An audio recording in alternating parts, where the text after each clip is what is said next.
Welcome one and all.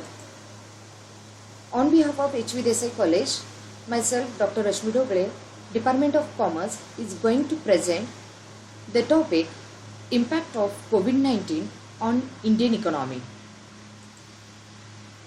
This topic has two objectives.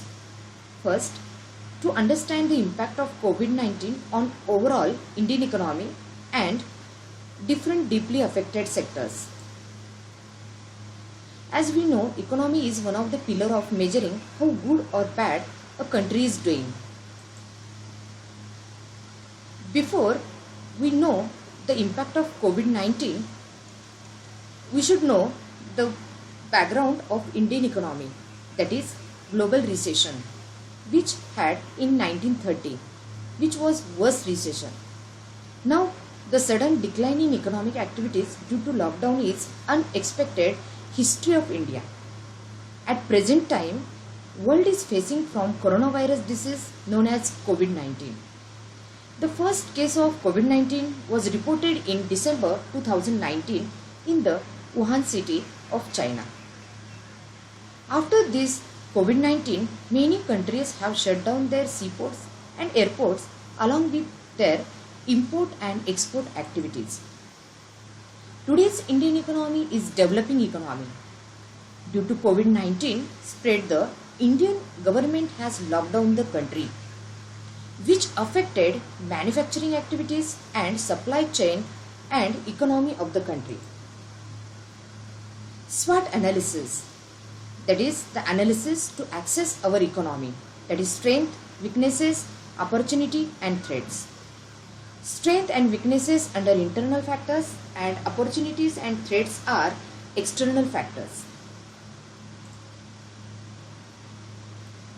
Under the SWOT analysis, the strengths, the Indian economy has strength of agri-based economy, huge population that is speaking English, huge pool of labor force, largest engineers, and rapid growth of information technology and business process outsourcing.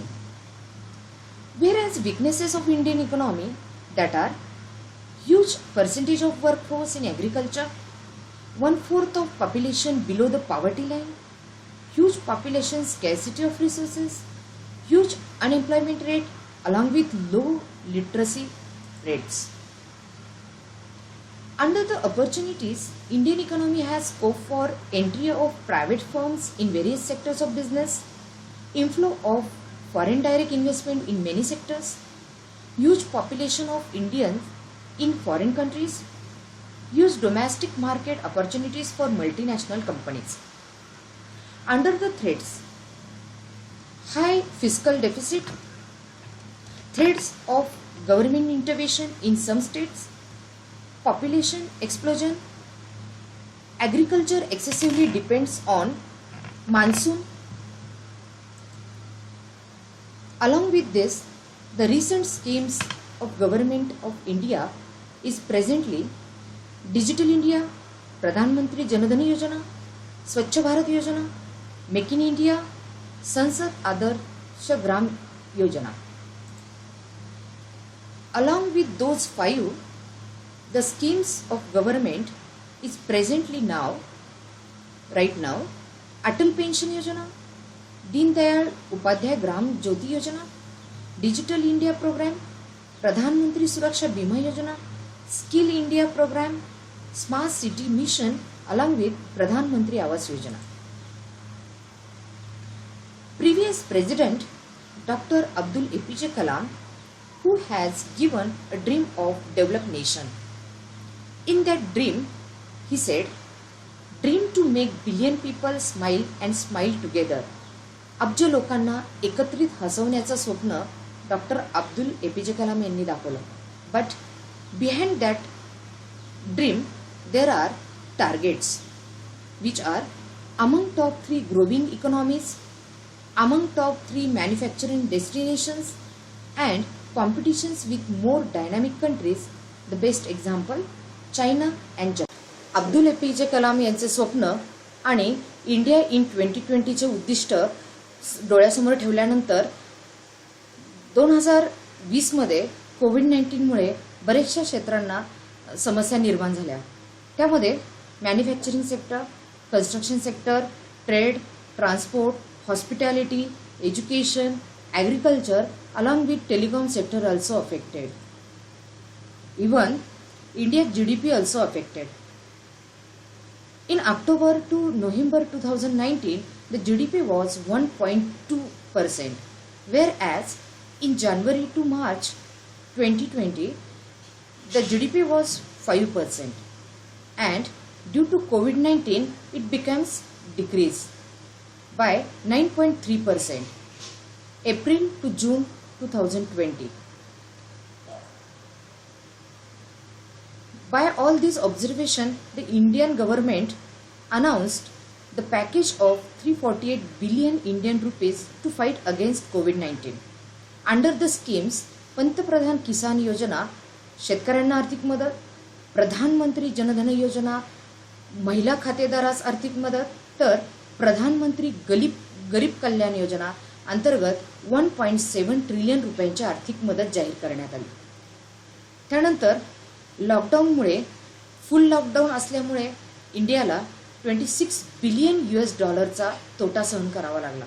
तर त्याऐवजी कठोर आंशिक lockdown ठेवला असता तर $17.6 billion नुकसान झाले असते.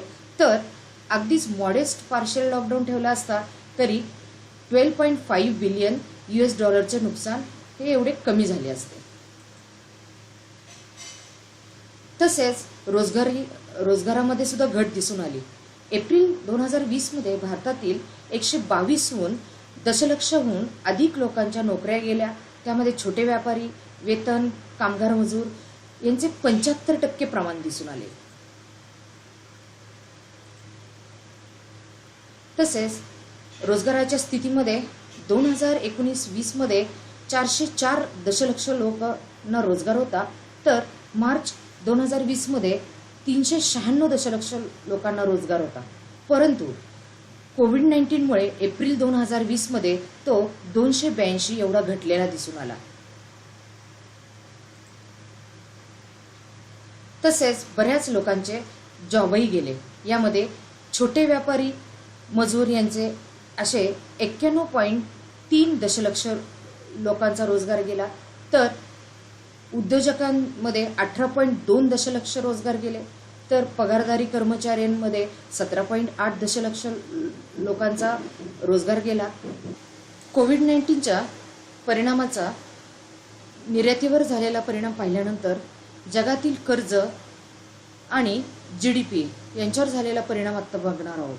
यामध्ये GDP 14% घटून सर्वच देशांच्या अर्थसंकल्पीय तुटीमध्ये मोठ्या प्रमाणात वाढ होणार असून विकसनशील देशांना याचा धोका अधिक असणार आहे. तसेच करोना साथीमुळे गरिबांनाही तोंड द्यावं लागणार आहे.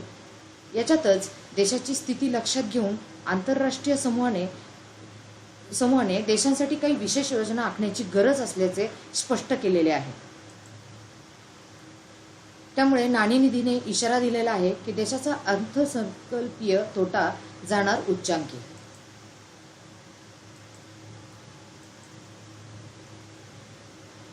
हे पाहिल्यानंतर impact of lockdown in India याचा परिणाम ऑटोमोटिव्ह सेक्टरवर 23.1% दिसला.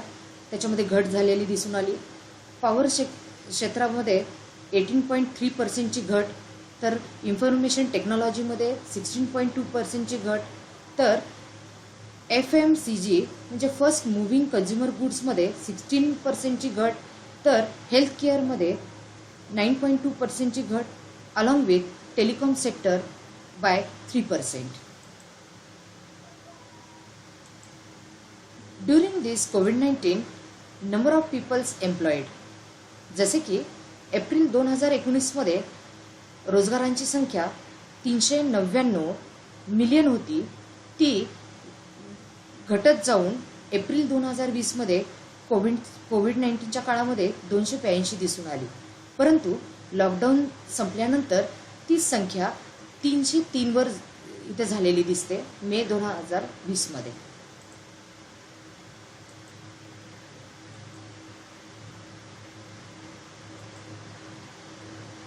यानंतर बेरोजगारीचा दर देखील आपण इथे पाहू शकतो.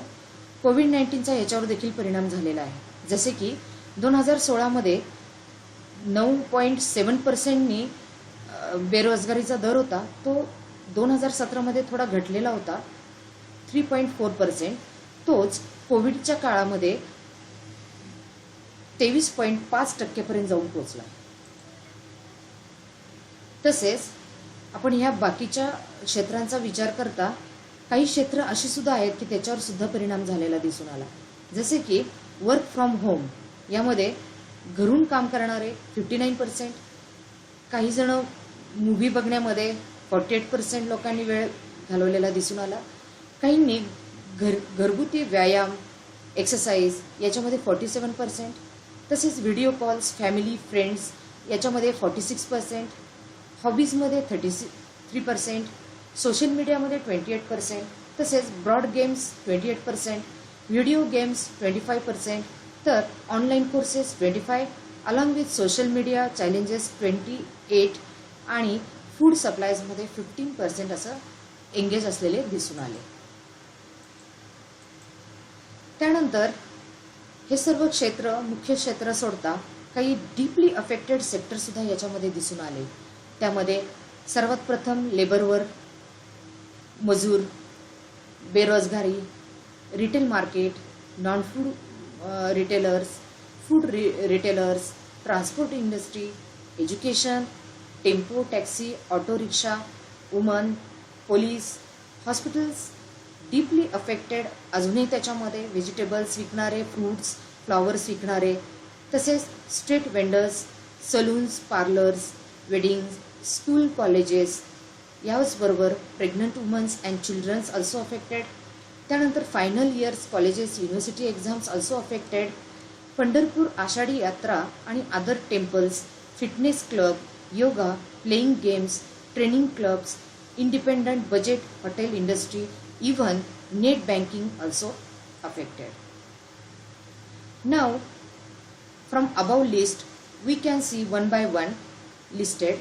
That is first one, migration of labor, कामगारांचे स्थलांतर. ह्या चित्रावरून आपल्याला दिसून येते की ह्यांचे कामगारांचे मोठ्या प्रमाणावर स्थलांतर झालेले दिसून येते.